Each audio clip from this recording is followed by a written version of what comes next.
about a year and a half since we showed anything from The Last of Us Part 2. In that time, we've really been kind of like heads down, quiet, because we want to make sure we have the proper time to do this game justice.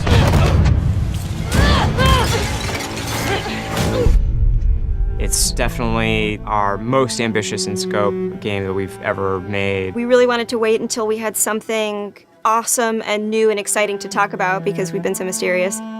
Outbreak Day has always been a way for us to communicate with the fans about The Last of Us. It was like the day the outbreak happened in the fictional world of The Last of Us. And once we had this opportunity to line everything up for Outbreak Day, or in this case, kind of an Outbreak Week, we decided to put out a story trailer with the date of when the game's coming out, and then show the press actual gameplay, let them get hands-on with the game.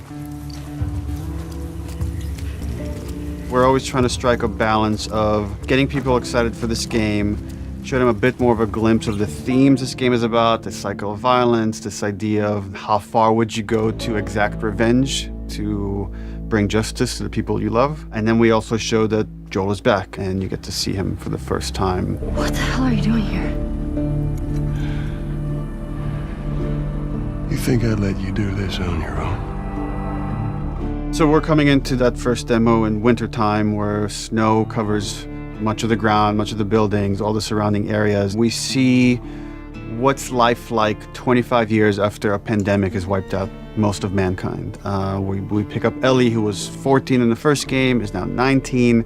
She's living in the city, Jackson. Which is where Ellie and Joel have been living for the past 4 years in this sweet settlement. What we come upon is their regular day-to-day life. We're coming in on Ellie and Dina, her best friend, patrolling the outskirts of Jackson, looking for infected to clear out to keep the area safe. Ellie and Dina at this point have been friends for several years, but there's been underlying romance between these two characters. From the demo we put at E3, where you saw this festival and this dance, and these two characters kissed for the first time, this demo takes place the day after. And then over the course of the level, they encounter some truly dangerous things. We wanted, just across the board, to make the enemies more threatening, to raise the tension that we started establishing with the first game. So that means the infected, even the lowest class, the runners, are more dangerous. Something that was really important to us was empowering all of our characters, right, and making them all equal. Ellie, as we saw in the first game, is incredibly capable, but this is a world where you need to be capable to survive, and we wanted to empower everybody. And the way that reflects in combat is, Dina is way more effective. So when we have Dina going out, while she may seem the less hardened character, she knows how to use a gun, she knows how to stealth, she knows how to kill a clicker as well as Ellie.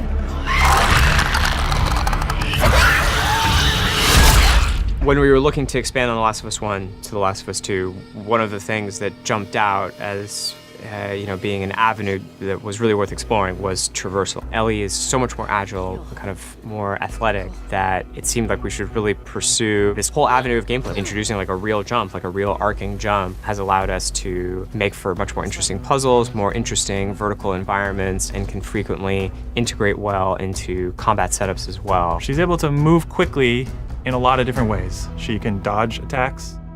She can squeeze through, we call them squeeze throughs. Oh, looks like I could fit through that. Oh, I can fit through that, that's cool. And that has been such a great integration into the combat loop of like, you're fleeing an enemy, or you're trying to get a flank, you're in stealth, and you just kind of like scooch into a room or behind an object.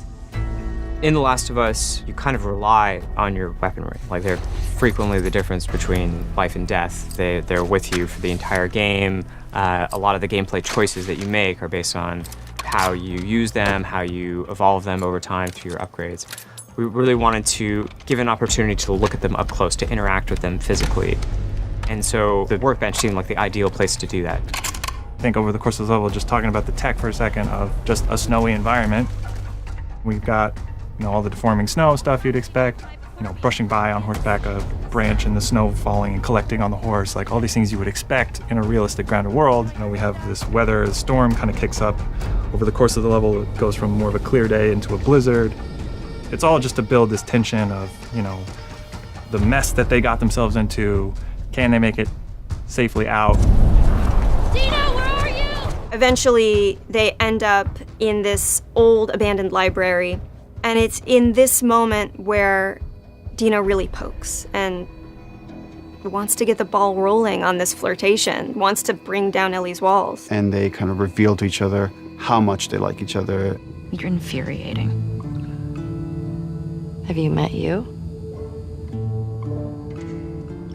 And then we have a second demo that the press played that's like much later in this story where Ellie has started going down this road of revenge. She finds herself in Seattle, pitted against this group that controls the city. Called the WLF. They're kind of a little bit like a militia that has taken over the town, and they have a very zero tolerance policy on people who are not from Seattle, kind of intruding on their space.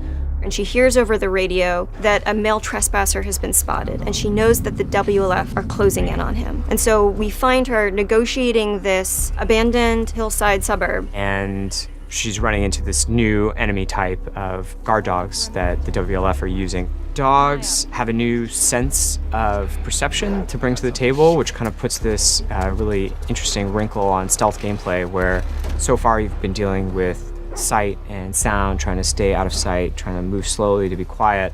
But now with enemy dogs, you have to worry about them picking up your scent trail. If you go into listen mode, you can see, we have a visualization of that scent, so you can see like when the dog is sniffing you and where it's going. You can throw bottles to distract the dog off of your scent, and it just adds this extra tension. The second part of the demo, even though you're fighting mostly human enemies, we're introducing one of our new infected classes, the Shambler. And the Shambler is kind of a lumbering, tankier enemy that can take a lot of punishment. They'll kind of chase you down and try to get towards you and then burst and leave behind one of these lingering, corrosive clouds. In the demo, we have this mini boss fight, and that class happens to be a stalker. It's a class between runners and clickers. It's a class that can hide and run away, and we wanted to do a lot more with them in this game. And because we have this evade mechanic, you can kind of go toe-to-toe with someone, and we can have these boss fights that we weren't able to have before. So you guys can go back and forth and exchange combos and evade each other and slam each other onto like desks, and we can now render all these physics objects, and it's all done in service of just grounding you more in this world, making you more immersed in this fight and feel like Ellie's barely surviving by the edge of her abilities.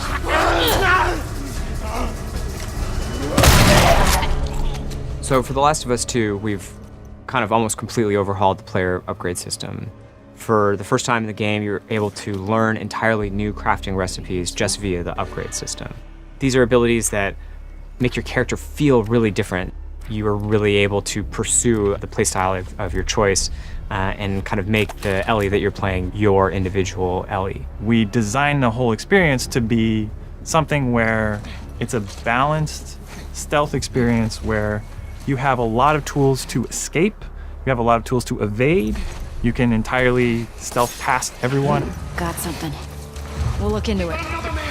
And then the other big thing we did to immerse the player is make the human enemies much more threatening. They communicate a lot more between each other. Their AI is much more sophisticated. We rewrote most of the systems for this game. So much of this game is a conversation about the cycle of violence and how do we make violence feel impactful to the player. You can't stop this. Enemies have names. So when you're going around and you shoot someone, you might hear someone yell their buddy's name and they're now upset and agitated, and that changes their behavior. What is it? Someone took him out! We got something. To make a fully realized world, to really honor the impact of this violence, you have to honor every person in it. Nobody's a hero here.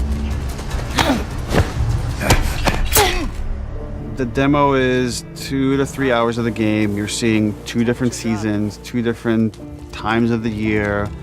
It feels like a lot, and it's a tiny fraction of this entire game. And as we get closer to release, we're going to show more and more of the game, but we're going to be very mindful and conscious to not spoil like big things about this game. And I'm just super stoked for people to finally see the whole thing once it's out on February 21st, 2020.